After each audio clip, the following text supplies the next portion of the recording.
might be other cons going on somewhere in the world. I don't care about them.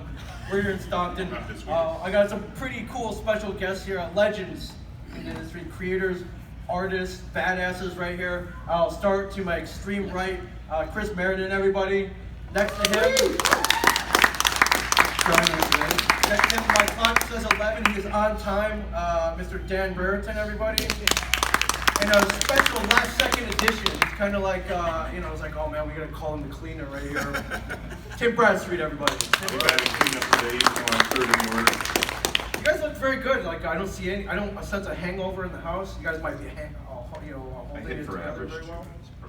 Third in the order. You're clean up, actually. Yeah. I have a movie hangover. You have a movie hangover? We went and saw Once Upon a Time in Hollywood last Oh, last night? Yeah. How did you like it? I've not. It was my third time. Oh, your third time you liked it that much? I was trying to talk to him about it yesterday, but he hadn't seen it yet. I said we have to go see it so we can talk about it today. Oh, cool. Yeah. It's the fair thing to do. Welcome to the Quentin Tarantino Appreciation Panel. It all started in a little video store called. All started in a little store called Video Archives in Los Angeles. Before that, Knoxville, Tennessee, birthplace. Not aptly named archives, too. You know, Yes. Yeah. For the archivist. Yes, for sure. So wait, the third time. Yeah. So why 3 times isn't that good that I should go see it 3 times? It's a 2 hour 36-minute runtime. For me, 2 hours 39 minutes. For me, it was. Oh, you got one in front For of you. me, it was worth it because that's an era that I'm interested in. Those are actors I'm interested in films, and that time is really important. And also, it's just I can't talk too much about it because maybe some of you haven't seen it, but I also. Yeah, I wrote a pitch for a film in '99 that I pitched to Don Murphy as a producer. At the time, he was at Sony. He was a co-producer of Natural Born Killers, actually. A guy who Quentin Tarantino punched in the face at a restaurant around that time. And he and I he was interested in making a film of one of my comic properties, Nocturnals, for about 6 months. And during that time, I pitched in this idea for a movie that was about Steve McQueen and Bruce Lee's kind of secret rivalry in 1969.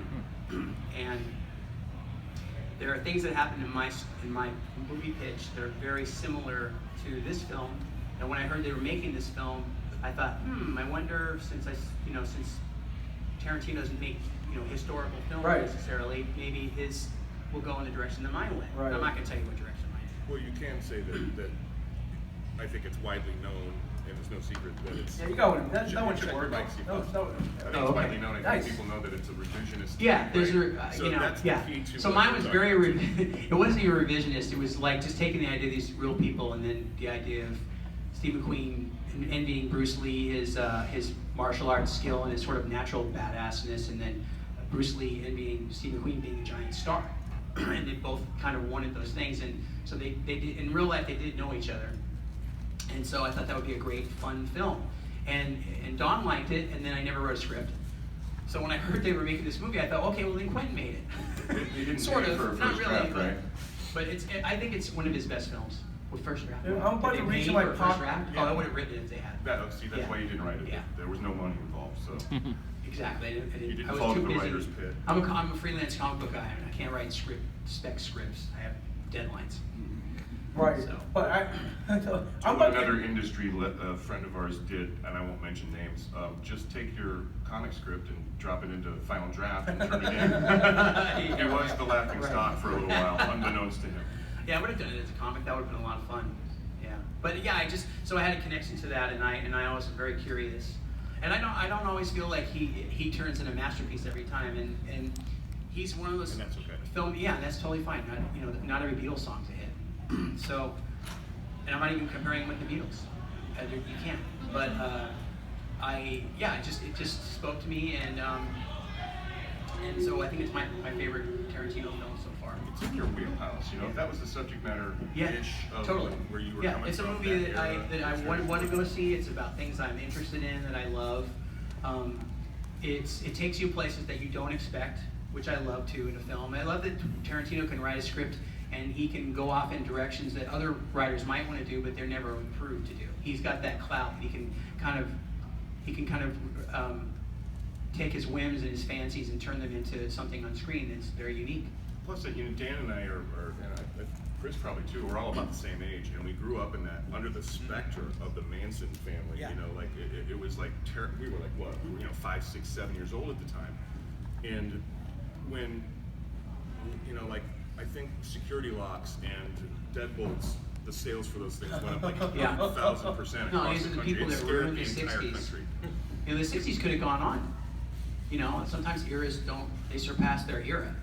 And they brought it to a crashing halt. And I think, you know, it was important I think there are people like me who appreciate a film that addresses that feeling. It's a singular moment too. It's not unlike, you know, a decade before when the day the music died, right? When Yeah. Buddy Holly and Richie Valens crashed it. Oh, excluding a few people, but you know the It shows kind of the end of the love, or the dark side of the underside of the love generation. Yeah. You know, where Yeah. everything was all love and flowery.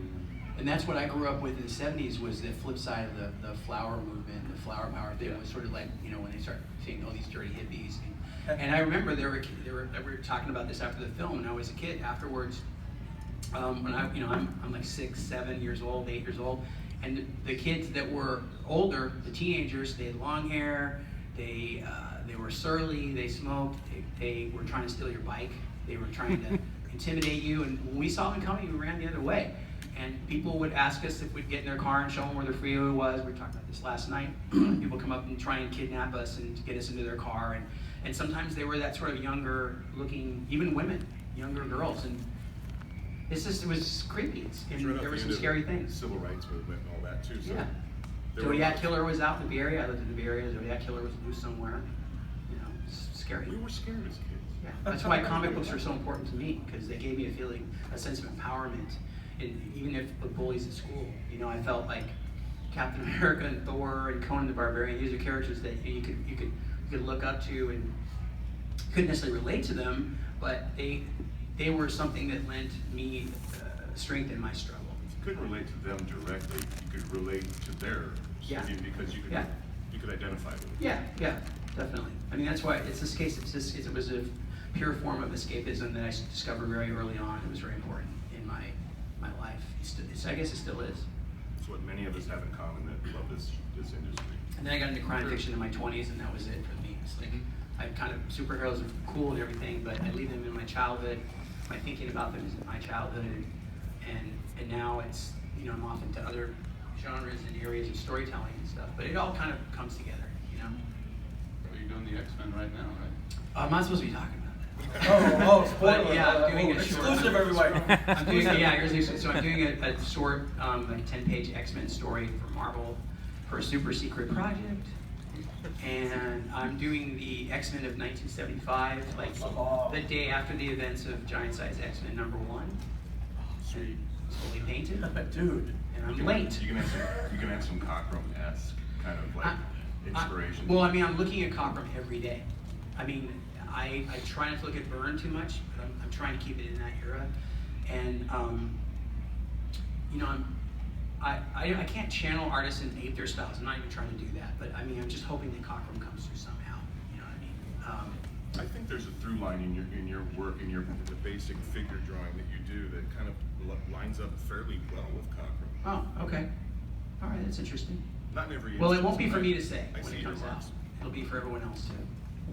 I see a smooth transition. But it's not me trying to do Cockrum. It's just me trying to do an X-Men story the best I can do. And it's why it's taking so long, because I'm obsessing over every single thing right So now. every line, every Every brushstroke. I mean, not even exaggerating.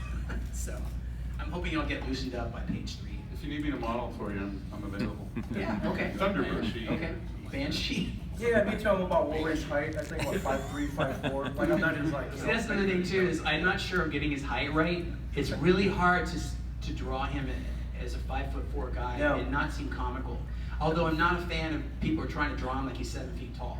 You know what I mean? Right, or act that way too. You know, Hugh Jackman a little too tall. If you could just do his head size a certain way so that the size of the head is really what gives the proportions to superhero stuff. I mean, the shoulders and the head. So if you draw his head just kind of normal size, then he doesn't seem like a tower. Like Right. Scott. Like Scott is 8, 9 heads tall when you draw him.